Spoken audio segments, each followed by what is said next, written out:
الحمد للہ رب العالمین والصلاة والسلام علی اشرف الانبیاء والمرسلین سیدنا و مولانا محمد وعلی آلہ وصحبہ اجمعین اما بعد قال اللہ تبارک و تعالی فی القرآن المجید والفرقان الحمید اعوذ باللہ من الشیطان الرجیم بسم اللہ الرحمن الرحیم قل یا عبادی الذین اسرفوا علی انفسہم لا تقنطوا من رحمت اللہ ان اللہ یغفر الذنوب جمیعا انہ هو الغفور الرحیم صدق اللہ العظیم۔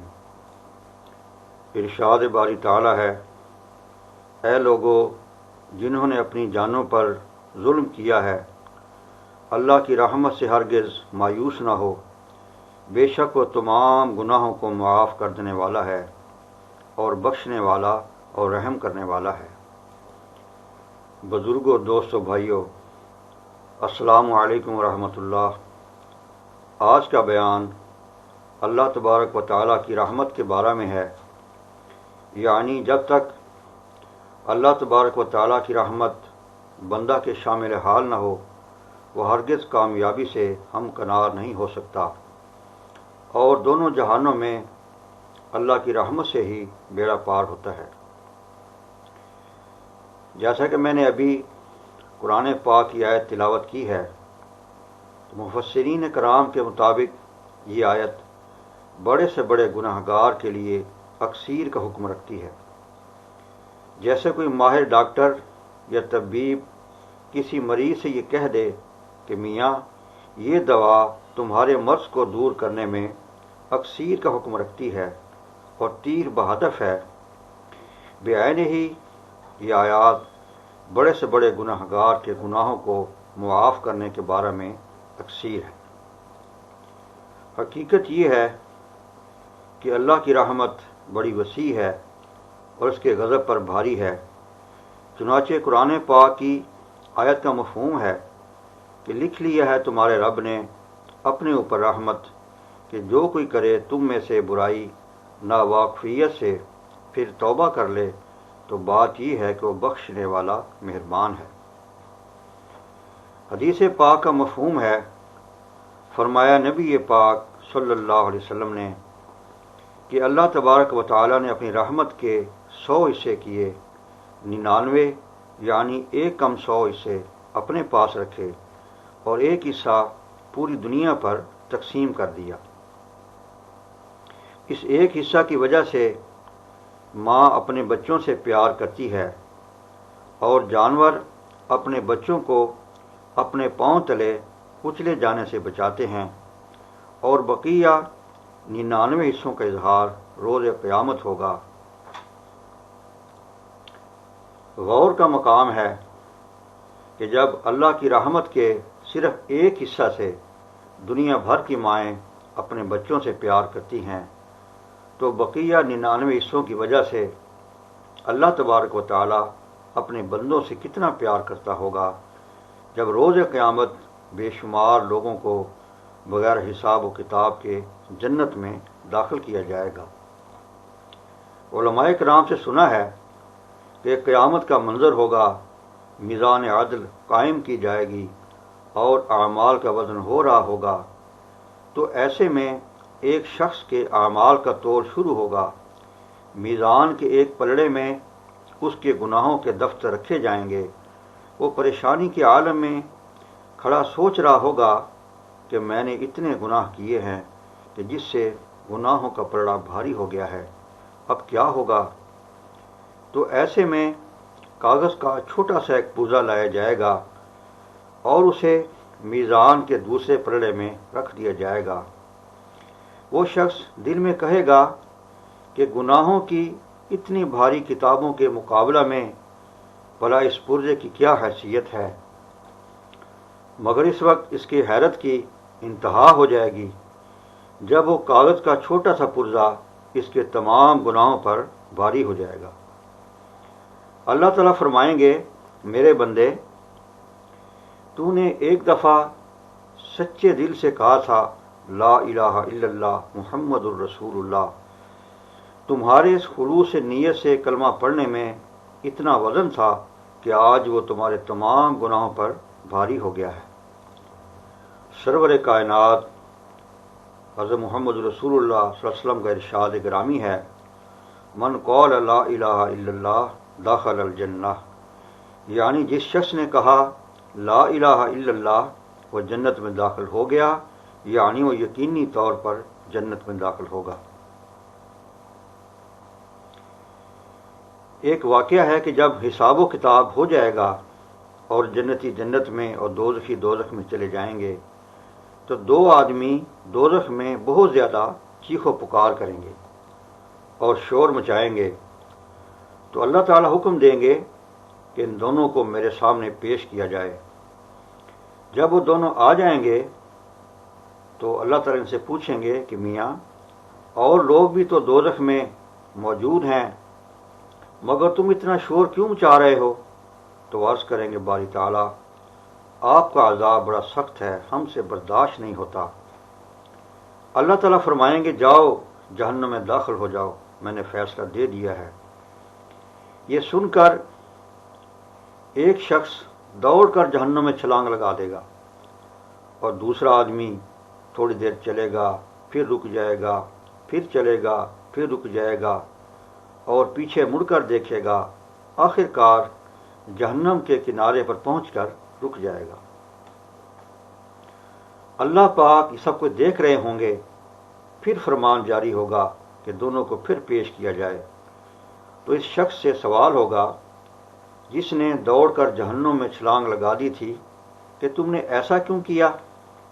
وہ جواب دے گا میرے رب، جب آپ نے حکم دے دیا کہ جہنم میں داخل ہو جاؤ تو اب حکم سے سرتابی کی مجال نہ تھی، لہذا میں نے چھلانگ لگا دی۔ پھر اللہ تعالیٰ دوسرے شخص سے پوچھیں گے کہ میاں تم نے میرا حکم سن کر جہنم میں داخل کیوں نہیں ہوئے؟ وہ جواب دے گا باری تعالیٰ مجھے آپ کی رحمت پر اتنا بھروسہ تھا کہ جب آپ ایک دفعہ جہنم سے نکال لیں گے تو دوبارہ اس میں داخل نہیں فرمائیں گے۔ تو اللہ تعالیٰ یہ سن کر ارشاد فرمائیں گے جاؤ میں نے تم دونوں کو معاف کیا۔ اور پھر آگے جو ارشاد فرمایا اس کا مفہوم یہ ہے کہ جو لوگ دنیا میں رہتے ہوئے میری رحمت پر کامل بھروسہ کریں گے تو میں انہیں معافی عطا کروں گا۔ حدیث قدسی ہے، اللہ تبارک و تعالیٰ ارشاد فرماتے ہیں کہ جب کوئی سفید بالوں والا شخص میرے سامنے دعا کے لیے ہاتھ اٹھاتا ہے تو مجھے حیا آتی ہے کہ میں اس کے ہاتھوں کو خالی لوٹا دوں۔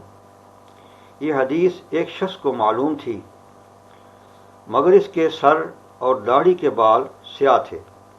اس کی موت کا وقت آ گیا، مہلت ختم ہو گئی۔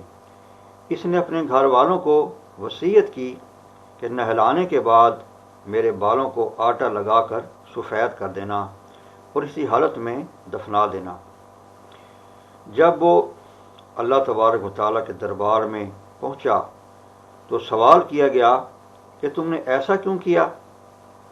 تو اس نے جواب دیا اے میرے پروردگار، مجھے آپ کا یہ فرمان معلوم تھا کہ آپ سفید بالوں والے شخص کی دعائیں قبول کرتے ہیں۔ میں خطاوار ہوں، نامہ اعمال گناہوں سے سیاہ ہے، میں نے یہ ایک ہیلا کیا ہے اپنے گناہوں کی بخشش کا تاکہ آپ مجھے معاف فرما دیں، لہذا اسے معاف کر دیا گیا۔ کہتے ہیں کہ ایک بازاری کسبی عورت فوت ہو گئی۔ کسی اللہ والے نے اسے خواب میں دیکھا کہ وہ جنت میں پھر رہی ہے اور اس کی نعمتوں سے لطف اندوز ہو رہی ہے۔ تو انہوں نے اس سے پوچھا کہ تم یہاں کیسے؟ تمہارے اعمال تو ایسے نہ تھے، تم تو… اس نے جواب دیا آپ سچ فرماتے ہیں، میں اس مقام کے لائق تو ہرگز نہ تھی، بس میرا ایک عمل اللہ تبارک و تعالیٰ کو پسند آ گیا اور رہائی کا پروانہ مل گیا۔ وہ یہ ہے کہ ایک دفعہ سردی کے موسم میں کتے کا ایک پلا ٹھٹھرتا ہوا کہیں سے آ گیا۔ میں نے اس کی گندگی کو صاف کیا اور اسے آگ کے آگے بٹھا دیا اور اسے کپڑے میں لپیٹ دیا، بس یہی عمل اللہ کو پسند آ گیا اور مجھے جنت میں داخل کر دیا گیا۔ اسی طرح کا ایک اور واقعہ ہے، ایک شخص فوت ہو گیا اور کسی اللہ والے کو بذیع کشف یہ معلوم ہو گیا کہ وہ جنت میں ہے، حالانکہ بظاہر اس کے اعمال ایسے نہ تھے۔ وہ اس کے گھر گئے تاکہ گھر والوں سے پوچھیں کہ کون سا ایسا عمل تھا کہ جس نے اسے جنت میں پہنچا دیا، کیونکہ بیوی محرم راز ہوتی ہے اور وہ اپنے خاوند کے بارے میں سب کچھ جانتی ہے۔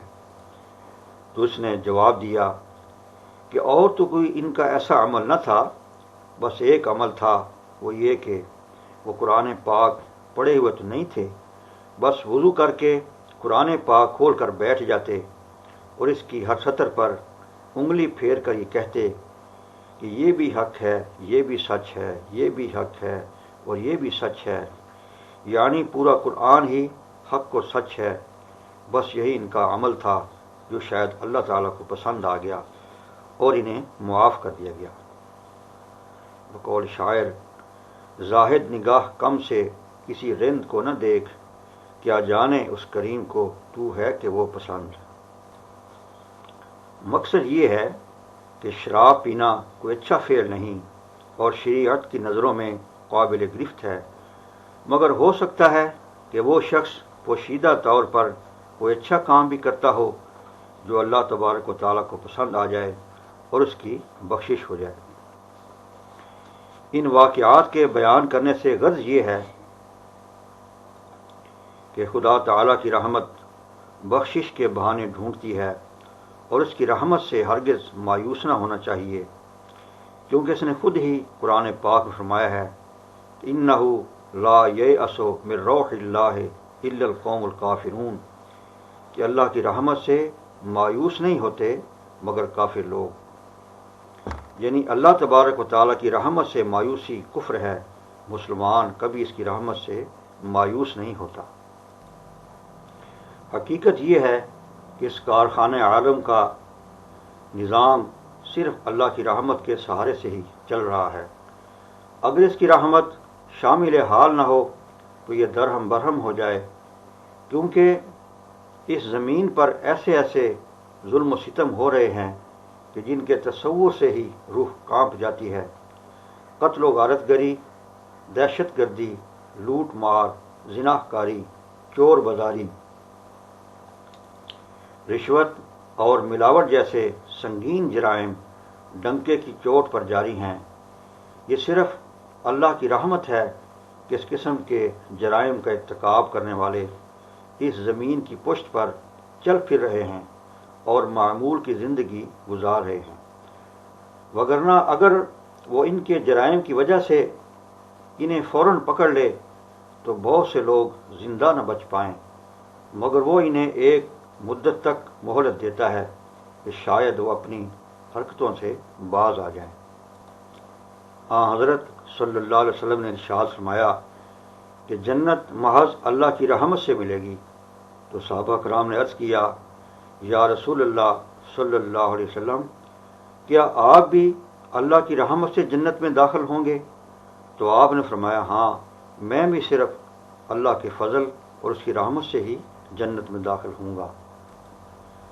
سوچنے کا مقام ہے کہ جب افضل البشر، خیر البشر اور تمام انسانوں کے سردار محض اللہ کی رحمت سے ہی جنت میں داخل ہوں گے، تو ہم جیسے گناہ گار لوگ جو کسی کھاتے میں نہیں، کسی حساب میں نہیں، انہیں بھلا اللہ کی رحمت کی کتنی ضرورت ہے۔